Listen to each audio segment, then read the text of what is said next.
Friends మీరు ప్రతిరోజు upload చేసి ఏ జాబ్ నోటిఫికేషన్ సంబంధించిన వీడియోస్ మీరు మిస్ కాకుండా చూడాలనుకుంటే ఇక్కడ రెడ్ కలర్ కనిపిస్తున్న సబ్స్క్రైబ్ బటన్ ప్రెస్ చేసి ఆ పక్కన వచ్చే బెల్ బటన్ కూడా ప్రెస్ చేయండి.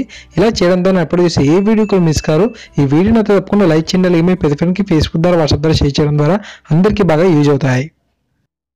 ఏపీ టెట్ తాలూకు ప్రాథమిక అనేది మార్చి 4వ తేదీన పాఠశాల విద్యాశాఖ అఫీషియల్ వెబ్సైట్ లో మనకు రిలీజ్ చేసింది. అయితే అభ్యర్థులు ఈ యొక్క పాఠశాల విద్యాశాఖ రిలీజ్ చేసిన ప్రాథమికని చూసి చాలా గందరగోళానికి గురయ్యారు. కీలో సరైన సమాధానంగా పేర్కొన్న ఆప్షన్ సంఖ్య, అభ్యంతరాల నమోదుకు నిర్దేశించిన బాక్సుల ఆప్షన్ సంఖ్య వేరువేరుగా ఉండడంతో అభ్యర్థులు అయోమయానికి గురవుతున్నారు. ఫ్రెండ్స్, మనం ఎవరైనా సరే ఈ యొక్క కీలో ఏమైనా సరే తప్పులు కనుక చెప్పాలనుకున్నప్పుడు అఫీషియల్ వెబ్సైట్ లోకి వెళ్ళి మీ యొక్క హాల్ టికెట్ నంబర్, పరీక్ష తేదీ, పుట్టిన తేదీ, పేపర్, లాంగ్వేజ్, సబ్జెక్ట్, సెషన్, అభ్యంతరం తెలిపే ప్రశ్నల సంఖ్యను మనం ఈ నెల 9 లోపు ఇవ్వాల్సి ఉంటుంది. అయితే ఇక్కడ వచ్చిన సమస్య ఏంటంటే ప్రాథమిక కీలో ఒక ప్రశ్నకు సమాధానం ఒకటి ఇచ్చి అంతేకాకుండా మనం కంప్లైంట్ ఇవ్వాలనుకున్నప్పుడు అఫీషియల్ వెబ్సైట్లో మనం ఈ యొక్క డీటెయిల్స్ ఇచ్చిన తర్వాత కూడా ఒక సమాధానం అనేది చూపించడం జరుగుతుంది. ఈ యొక్క సమాధానం మీరు కనుక అబ్జెక్ట్ చేసినట్లయితే మీరు వేరొక సమాధానాన్ని వివరణతో పాటు వివరించండి అని చెప్పి ఉండడానికి జరుగుతుంది ఆ యొక్క అఫీషియల్ వెబ్సైట్లో.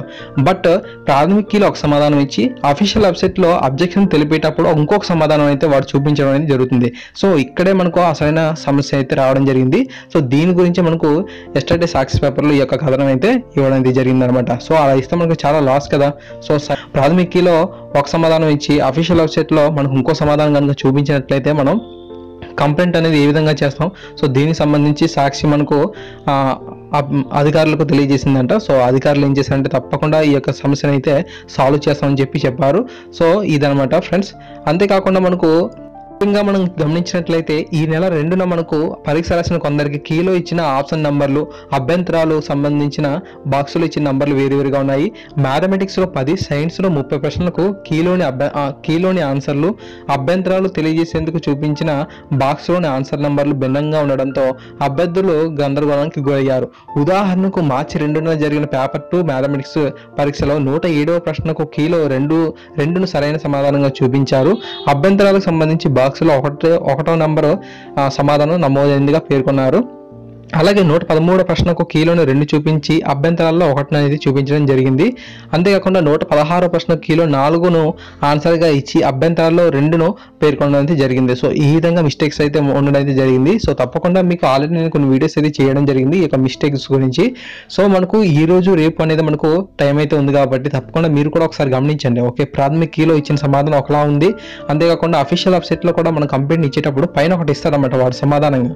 సో అది ఇది ఒకటిగా ఉందా లేదా చూసి మనకు కంప్లైంట్ అయితే ఇవ్వండి. ఓకేనా ఫ్రెండ్స్.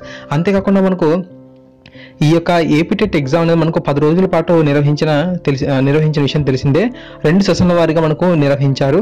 అయితే కొంతమందికి ఇక్కడ ఏం జరిగిందంటే ఒక సెషన్స్ వారికి ప్రశ్నలు అనేవి సులువుగా ఉండడం జరిగింది, మరొక సెషన్ వారికి కష్టంగా ఉండడం జరిగింది. ఈ విధంగా చేయడం వల్ల ఆ యొక్క ప్రశ్న పత్రాలకు విశ్వసనీయత ఎక్కడ ఉంటుంది. సో అందరికీ కూడా ఒకే ప్రశ్న పత్రం కనుక ఉన్నట్లయితే అందులో బాగా చదివిన వాళ్ళు చదవని వాళ్ళు అనేది తేడా తెలుస్తుంది. అందరికీ ఒకే ప్రశ్న పత్రం అనేది ఉండడం వల్ల అందరికీ కూడా విశ్వసనీయత అనేది ఆ యొక్క పరీక్షపై ఉంటుంది. అయితే మనకు ఇలా 10 రోజుల పాటు నిర్వహించడం వల్ల ఒక ప్రశ్న పత్రం అనేది ఇంకొకరికి ఇంకోలాగా ఉండడం వల్ల చాలా మంది ఈ యొక్క ప్రశ్న పత్రాలను విశ్వసనీయత లేదని చెప్పడం అనేది జరుగుతుంది. సో అంతేకాకుండా మనకు ఈ యొక్క కట్ ఆఫ్ మార్క్ ఎంతైతే ఉందో సో దాన్ని కూడా తగ్గించాలి, అందరికీ కట్ ఆఫ్ అనేది 1గా ఉంచాలని చెప్తున్నారు. ఓసీలకు 60% అంటే మనకు 150కి ఎంత రావాలి తెలుసా?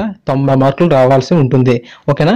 సో 90 మార్కులు రావాల్సి ఉంటుంది కాబట్టి మనకు టెట్లో అందరికీ ఒకే క్వాలిఫై మార్కు కేటాయించి డిఎస్సి మార్కులను అనుసరించి మెరిట్ ప్రకారం ఉపాధ్యాయ పోస్టులకు ఎంపిక చేస్తే అందరికీ న్యాయం జరుగుతుందని అనడం జరుగుతుంది. సో ఈ విధంగా మనకు ఈ యొక్క అప్డేట్ గురించి ఇవ్వడం జరిగింది అనమాట.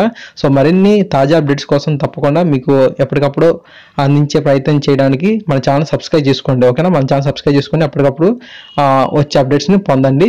Thanks for watching this video. Please share to all.